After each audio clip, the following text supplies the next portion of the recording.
Fala pessoal, sejam bem-vindos ao canal Estudando Física. Hoje estudaremos sobre o fenômeno da reflexão das ondas. Todos atentos que a aula já vai começar.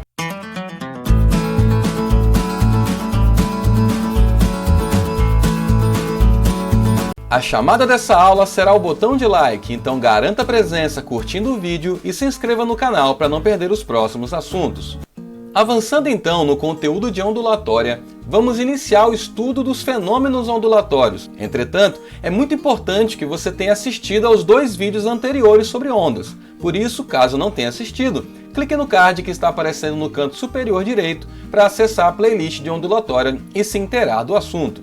O primeiro fenômeno ondulatório que vamos analisar é a reflexão das ondas. E o que seria a reflexão? A reflexão é o fenômeno que ocorre quando uma onda incide sobre um obstáculo e retorna ao meio de origem. Chamamos de onda incidente a onda que está incidindo no obstáculo em questão e de onda refletida a onda que retornou para o meio de origem após atingir o obstáculo. O meio é, a grosso modo, o material através do qual a onda está se movimentando, se propagando. Ou seja, toda vez que uma onda encontrar um obstáculo, ela ou parte dela irá atingir o obstáculo e retornar ao meio material de onde veio.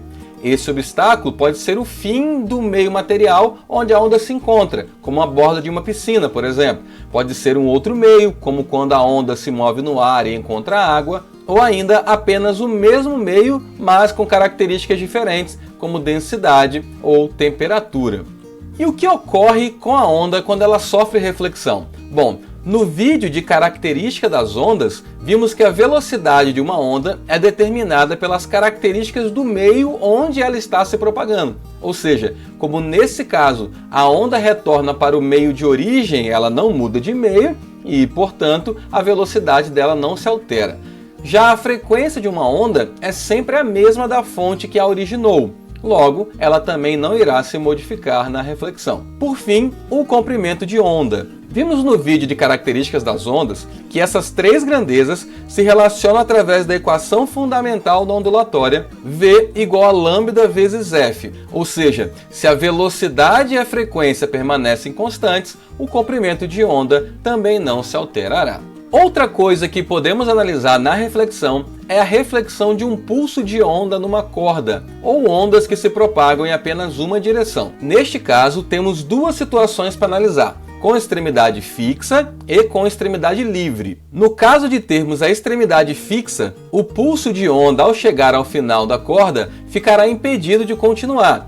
Todavia, a força que será aplicada por ele no ponto fixo gerará uma reação na corda, forçando-a para baixo. Ou seja, quando a extremidade é fixa, o pulso sofre uma inversão de fase. Se ele chegou no obstáculo como crista, por exemplo, ele retornará como vale, como mostra essa figura. Já quando a extremidade é livre, como nesse caso, com o anel na ponta, o movimento da corda é continuado, fazendo com que o pulso consiga retornar sem sofrer inversão de fase. Veremos agora o caso de ondas bidimensionais. Neste caso, é mais comum representarmos as ondas, ou uma frente de onda, por seus raios de ondas, que são linhas orientadas perpendiculares à frente de onda, que nos indicam a orientação da propagação dessa onda.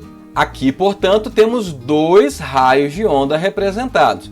A reflexão dos raios de onda é regida pelas 2 leis da reflexão. A primeira lei diz que o raio incidente, o raio refletido e a reta perpendicular à superfície refletora no ponto de incidência estão contidos sempre no mesmo plano. Então, esse raio que é o incidente, esse raio que é o refletido e essa reta perpendicular, que será chamada de reta normal, estão no mesmo plano. Já a segunda lei diz que os ângulos formados entre o raio incidente e a reta normal e entre o raio refletido e a reta normal têm sempre o mesmo valor. Esses ângulos são chamados de ângulo de incidência e ângulo de reflexão. Essa segunda lei, principalmente, será bastante útil no estudo das ondas eletromagnéticas como a luz, na óptica geométrica. O último tópico que iremos analisar em reflexão das ondas se refere às ondas sonoras, o eco e a reverberação. Para entender esses efeitos, vamos considerar a seguinte situação. Um jovem grita próximo a uma barreira ou a um obstáculo qualquer. No momento em que ele grita, ele escuta o próprio grito. No entanto, esse som vai se propagar e atingir a parede, refletindo e retornando ao ouvido do jovem, sendo escutado novamente. Se essa distância for muito curta, não será possível perceber essa diferença e o jovem só ouvirá um grito. No entanto, quando essa distância for considerável, o intervalo de tempo entre um som e o outro serem ouvidos começa a ficar grande e começamos a perceber esses dois sons. Quando o intervalo entre um som e outro for superior a 0,1 segundos, conseguimos distinguir nitidamente os dois sons e chamamos isso de eco.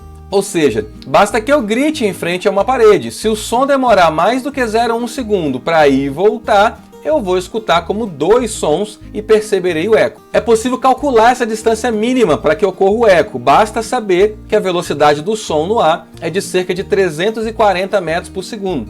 Assim, utilizando a fórmula de velocidade média V igual a ΔS sobre ΔT, e substituindo os valores que nós temos, no lugar da velocidade 340 metros por segundo, no lugar do tempo 0,1 segundo, podemos agora passar esse 0,1 para o outro lado multiplicando, ficando com 340 vezes 0,1 igual a ΔS. ΔS, portanto, 34 metros. No entanto, o som levou 0,1 segundo para ir e voltar. Ele percorreu 34 metros em 0,1 segundo. Então, a distância entre o jovem e a parede é a metade desse valor, portanto, 17 metros. Ou seja, se a parede estiver a 17 metros ou mais do jovem, ele perceberá o eco. Já a reverberação ocorre quando o intervalo de tempo da chegada de sons no ouvido humano é inferior a 0,1 segundo. A sensação percebida é o prolongamento do som emitido. Geralmente, quando são usados espaços como ginásios de esportes para shows ou comícios, por exemplo, tem-se a sensação de uma repetição das palavras, o que acaba por prejudicar a interpretação das mensagens enviadas. Esse fenômeno é um clássico exemplo de reverberação. Além disso, estudos de gravação musical são elaborados a fim de evitar a reverberação, fator que pode atrapalhar o processo de captação tanto de instrumentos como da voz. Um outro exemplo bem interessante de aplicação do que acabamos de ver é a ecolocalização. A ecolocalização é uma importante adaptação existente em alguns animais como o golfinho e o morcego, por exemplo. Essa adaptação garante que esses animais consigam montar um mapa de localização sem utilizar a visão. Ou seja, enquanto voam, eles emitem ondas ultrassônicas que, ao refletirem um dado objeto, retornam e eles conseguem perceber que tem alguma coisa ali e podem, por exemplo, desviar. Essa adaptação possibilita a identificação dos obstáculos e de presas no ambiente. Com isso, o animal pode ter uma percepção tridimensional do meio, formando verdadeiros mapas do local. Baseado nessa capacidade natural, os seres humanos desenvolveram a ecolocalização artificial, com o advento do radar, sonar e aparelhos de ultrassonografia. O sinal já está batendo, então se ficou alguma dúvida sobre esse assunto, comente aqui embaixo. E quem chegou atrasado na aula, garanta a presença clicando no like e se inscreva no canal. Nos vemos na próxima semana. Até mais!